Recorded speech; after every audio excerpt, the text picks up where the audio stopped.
राधे राधे दोस्तों, welcome back to my channel my life with Gopala. आशा करती हूँ श्री बांके बिहारी जी की कृपा से आप सब अच्छे होंगे।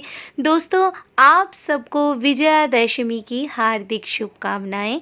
जो मुझसे बड़े हैं उनको मेरा प्रणाम और मेरे सभी दोस्तों को मेरा ढेर सारा प्यार। दोस्तों, आज के वीडियो में मैं नवरात्रि की कुछ क्लिप्स आप लोगों के साथ शेयर कर रही हूँ।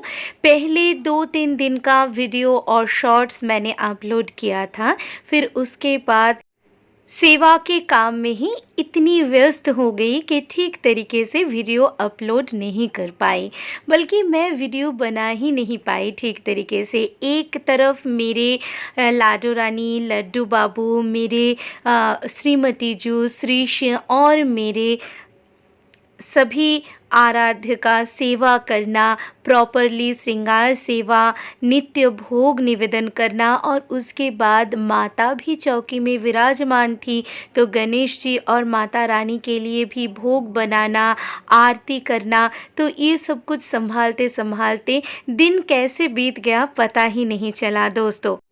पर आज के तारीख में मन में एक संतुष्टि है दोस्तों कि इस बार सब कुछ बहुत अच्छे तरीके से हो गया है, और भक्ति मार्ग में पदार्पण करने के बाद ये मेरा पहला नवरात्र था जो मैंने माता रानी और मेरे लड्डू गोपाल जी और राधा रानी के साथ बहुत ही शांति से बिताया है। इस बार नवरात्रि के आखिरी दिन मैंने श्याम सुंदर बेटू को धोती धारण कराया था, और श्याम सुंदर बेटू के धोती का श्रृंगार मैंने आप लोगों के साथ वीडियो में बहुत पहले एक बार शेयर किया था। फिर उसके बाद से श्याम सुंदर बेटू का फुल श्रृंगार मैंने शेयर ही नहीं किया। तो मैं जैसे मैनुअली बेटू को धोती पहनाती हूँ, वैसे ही मैंने एक रेड कलर का साड़ी खरीद लिया था जो कि ज़्यादा हेवी भी नहीं था। ऊपर से पूरे साड़ी में गोल्डन जरी बॉर्डर होने की वजह से साड़ी का लुक बहुत ही गॉर्जस आ रहा था। इसीलिए मैंने उसी साड़ी से श्याम सुंदर बेटू के लिए, वनमाली जी के लिए और मेरे श्रीश जी के लिए धोती बना लिया था, और श्याम बेटू के लिए मैंने सुंदर सा पटका भी बना लिया था सेम साड़ी से ही। दोस्तों, मार्केट में जो बच्चों के रेडी टू वेयर धोती मिलता है वो भी मैं श्याम सुंदर बेटू को धारण कराती हूँ, पर उनको मैनुअली धोती पहना के श्रृंगार करवाने पर मुझे बहुत ही शांति मिलती है, और उनका लुक भी बहुत मैं अच्छे से क्रिएट कर पाती हूँ, क्योंकि साड़ी में प्लीट्स बहुत ज़्यादा पड़ता है, और इसलिए ना धोती का लुक थोड़ा सा बंगाली टाइप का आता है जो कि बहुत खिलता है उनके ऊपर। तो ऐसे दोनों तरफ से धोती को लपेट के पहले मैं बीच में गांठ बांध लेती हूँ। सेफ्टी पिन मैं इस्तेमाल नहीं करती हूँ क्योंकि बेटू को खरोच लगने का चांस होता है, और उसके बाद दोनों साइड में प्लीट्स बना के मैं एक साइड के प्लीट को पीछे ले लेती हूँ और वहाँ पे टक कर देती हूँ बेटू के कमर में, और दूसरे साइड के प्लीट को मैं सामने टक करके थोड़ा सा बंगाली लुक दे देती हूँ। नवरात्र के आखिरी दिन मेरे श्याम सुंदर बेटू रेड धोती में बिल्कुल एक दूल्हे राजा जैसे दिख रहे थे। तो मैंने उनको बोला कि बेटू लाली को बुला ले वृंदावन से, तो बेटू मुस्कुराने लगे।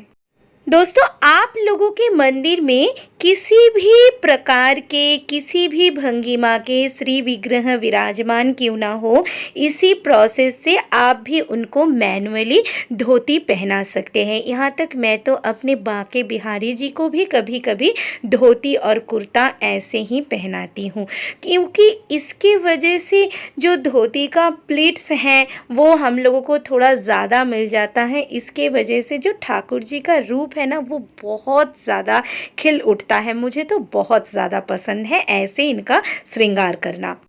तो आखिरी दिन था नवरात्र का, यहाँ पे बेटू रेडी हो रहे थे और बेटू को मैंने ऑलमोस्ट धोती पहना दिया था। इसके बाद बेटू को सारा गहना धारण करवाना था।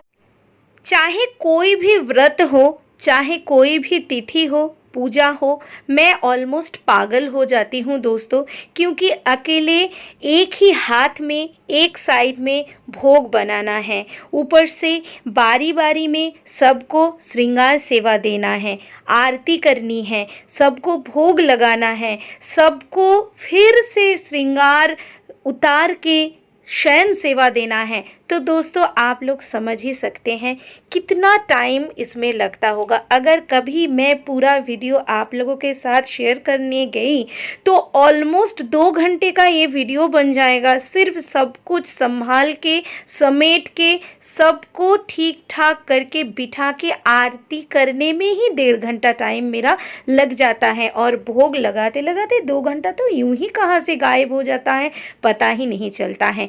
तो इस वीडियो में मैंने सिर्फ श्याम सुंदर बेटू का श्रृंगार दिखाया। यहाँ पे मेरी लाडो रानी और मेरे लड्डू बाबू ने ऐसा पोशाक धारण किया था जो कि मैंने जोगन मीरा से लिया था, और जोगन मीरा से ऐसे दोनों का सेम फैब्रिक में जो पोशाक बन के आता है दोस्तों, वो इतना बढ़िया क्वालिटी का होता है और इतना बढ़िया फिनिशिंग उसका होता है कि मेरे प्रभु को बहुत ज़्यादा पसंद आता है। यहाँ पे मैं अभी चली आई हूँ मेरे माता रानी की आरती करने के लिए। तो पहले मैं गणपति जी को अभिषेक करूँगी, उसके बाद मैं कलश का अभिषेक करूँगी, उसके बाद माता की चित्रपट का और 9 ग्रहों का अभिषेक होगा, उसके बाद धूप दीप भोग थाली सबके ऊपर जो पुण्य जल है, गंगा जल है, उसका छींटा लगाने के बाद मैं माता की आरती उतारूँगी। दोस्तों माता की चौकी बहुत ही सिंपल तरीके से मैंने सजाया था, बहुत ही घरेलू पद्धति से एकदम नॉर्मली सिंपली मैंने माता को नवरात्र में आवाहन किया, और अपने अंतर की निष्ठा के साथ इस बार मैंने माता का पूजन किया। अगर मेरी निष्ठा से माता संतुष्ट हुई होंगी तो अगले साल मैं माता को थोड़ा सा बड़ा करके, थोड़ा सा और भी आयोजन के साथ आवाहन करना चाहूँगी। देखते हैं दोस्तों, सभी उनकी कृपा है और उनके इच्छा के अलावा कुछ नहीं होता है, और मेरे राधे श्याम की जो इच्छा रहेगा उसी से मैं चलूँगी, उसी के सहारे मैं जीऊँगी, यही तो मैं मानती हूँ। तो नवरात्र के आखिरी दिन माता सिद्धिदात्री के रूप में पूजी जाती हैं। माता के प्रिय पुष्प है रात रानी का पुष्प। लकीली उस दिन मुझे रात रानी के माला मिल गया था, और रात रानी फूल के सुगंध से पूरा घर भर उठा था। उधर मैंने शिशु रूप राधे श्याम युगल जोड़ी के लिए भी रात रानी का एक माला लाई थी, और उनको भी मैंने निवेदन किया था। मन थोड़ा सा ख़राब हो रहा था दोस्तों, क्योंकि 9 दिन से जो खेतरी उगाई थी, 9 दिन माता को जैसे भोग निवेदन कर रही थी, थोड़ा एक अलग ही एक आमेज था, एक अलग ही फीलिंग्स था। पर कोई नहीं दोस्तों, भोले बाबा और माता रानी हमेशा मेरे मंदिर में विराजमान हैं और रहेंगे, ये तो मुझे पता ही है। फिर भी दोस्तों, एक खास तिथि का समापन हमेशा हम लोगों को बहुत सारे यादों के साथ साथ थोड़ा सा दुख और ढेर सारा इंतज़ार देके जाता है। तो मैं भी इंतज़ार कर रही हूँ कि कब अगले साल शारद नवरात्र का मुहूर्त आएगा, और कब मैं माता को फिर से आवाहन करूँगी और फिर से माता के लिए कलश स्थापना करूँगी, फिर से मैं खेतरी उगाऊँगी, और फिर से ऐसे रोज़ रोज़ भोग बनाकर गीत गाकर माता को आरती करूँगी।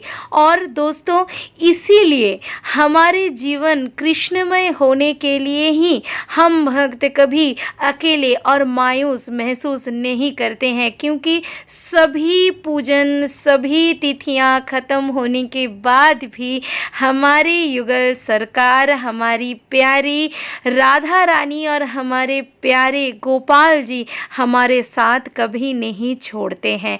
ये हमारे साथ हैं, हमारे साथ थे और हमारे साथ आजीवन रहेंगे। इसीलिए हम भक्तों के जीवन रासमय और हम भक्तों के जीवन कृष्णमय बना रहेगा हमेशा। तो मेरे प्यारे दोस्तों, आज बस यहीं तक मैंने इस छोटे से वीडियो में आप लोगों के साथ शेयर करने की ट्राई किया कि कैसे मैंने नवरात्र के दिनों में मेरे लड्डू गोपाल जी, मेरी राधा रानी का सेवा किया और माता को भी कैसे आरती किया, कैसे माता का भी पूजन किया। दोस्तों अभी आप सब रेडी हो जाइए क्योंकि शारद पूर्णिमा आने वाली है जो कि हम भक्तों के लिए बहुत ही खास है। तब तक के लिए राधे राधे। श्री कुंज बिहारी श्री हरिदास।